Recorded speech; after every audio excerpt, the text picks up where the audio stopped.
Hello, this is RICKY, the YouTube Tech Guy. Hey guys, today I'm here to bring you the most important features of the Galaxy Z Fold 7, and there's a lot of them.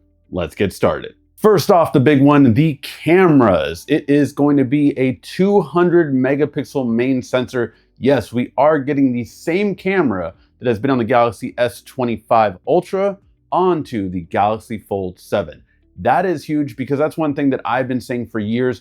If I'm paying this much money, why do I not have the best cameras? And although not all of the cameras have been completely improved, the main sensor having it is the most crucial because that is the one you use the most often. The ultra wide also got an upgrade. Although it's not the megapixels that I would have wanted, it is going to have autofocus now, which the old ultra wide did not. This should give for overall clearer photos, especially when doing of a wide shot that you really want to have in memory. It's going to be clearer. Just like the S25 Ultra did this year, these phones are going to have 10-bit HDR color, basically just more vibrant color instead of the older 8-bit. This is going to be a better overall color in photos and videos.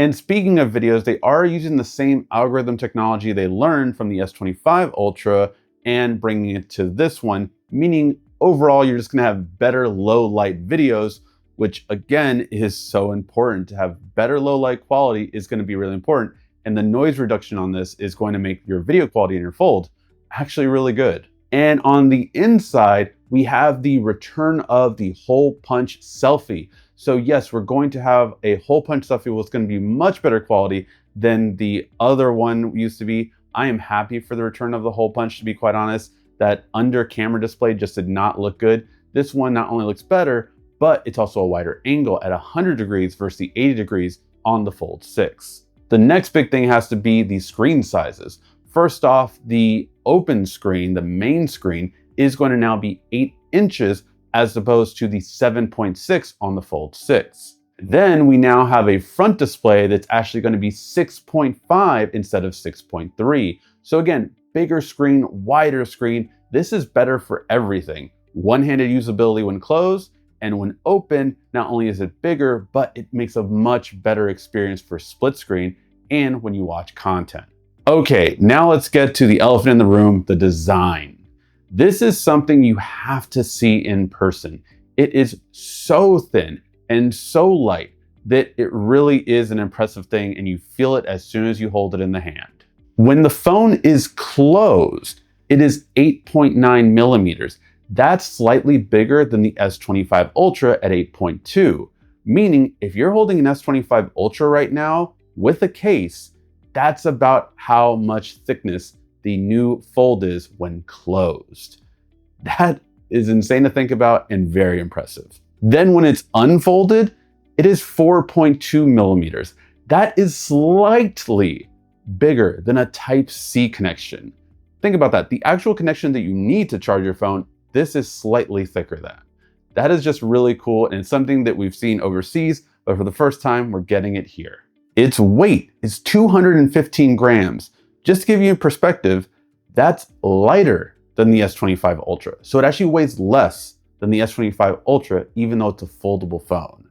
Again, really impressive when it comes to just how much difference it is, something that you have to hold in the hand. And it is actually more durable, as it does have a redesigned hinge once again, as well as having a stronger titanium frame. So you're not gonna have to worry about it breaking so easily. This is actually what I would say more protective than a lot of other smartphones, because your front screen is always covered, which means it's less likely to get damaged than regular phones would be. Then we go to the software. It is going to be the first Samsung phone with Android 16 out of the box. Right now that's in beta for other ones like the S25 Ultra that I have, but this is the one that's coming final build out of the box and has all the bells and whistles ready.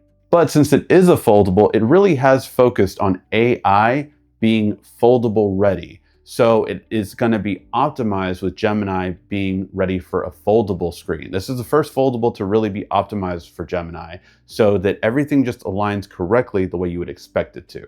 For all you gamers out there, this one is a really cool feature. You have circle to search now with video games. So what that means is you can actually highlight a boss, and because of Gemini's summary, it will actually tell you what it is and how to beat it.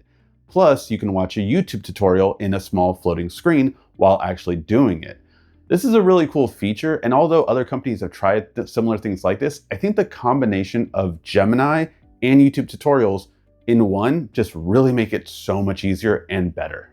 Audio Eraser is one of my favorite features for recording video on my S25 Ultra. It's expanding on this version of Android. So not only do you have it on your regular video recording, but your other kind of recordings. So it's going to be added to the voice recorder, phone call recordings, as well as the overall video player. This is really cool because you can actually clear up any kind of audio that you play back, which is just awesome. The fact that you can do this is just, once you experience it, it takes out weather, background noise, all that kind of stuff in a very good way. AI fees.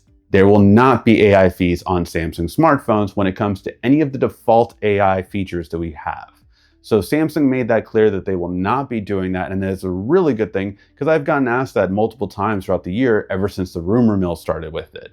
So they did say that no, there will not be any charges for AI default apps or features that are currently on the devices. However, they did leave the window open for maybe premium features that are not on the phone by default. Maybe they could have a fee possibly later on. They didn't directly say that it would be, they just said that it's open for it. So I'm okay with that. As long as I get all of my default features, that's fine. If it's something different along the lines that doesn't come with my phone, I'm more open to it, but definitely I will not pay for AI for default features. And that was a big relief to hear. Now this next section is, now what did it cost us? And with everything that there is a cost, as Thanos said, everything. And part of me does feel that with this first one, and that is the S Pen. There is absolutely no S Pen support on the Galaxy Fold 7. And that really does hurt as a person that absolutely loves the S Pen. I understand that it gave it the ability to make it thinner, to not have that digitizer built in, and they showed that a lot of people do not use the Fold S Pen for this phone, which again, I understand. But it just still hurts because I love the S Pen. However, I do agree that I think if it's not built in, you don't need to support it. If it's built in, that's the whole point.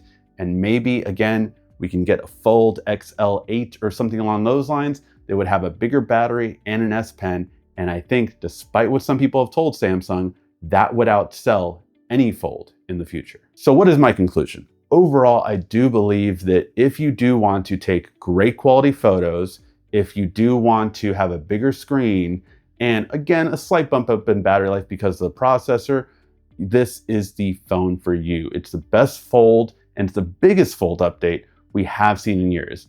To me, it's finally time to upgrade. If you have an old Fold and want a new one, click the links, check it out, and make sure you get that trade-in value so you can get the best price on the Galaxy Fold 7.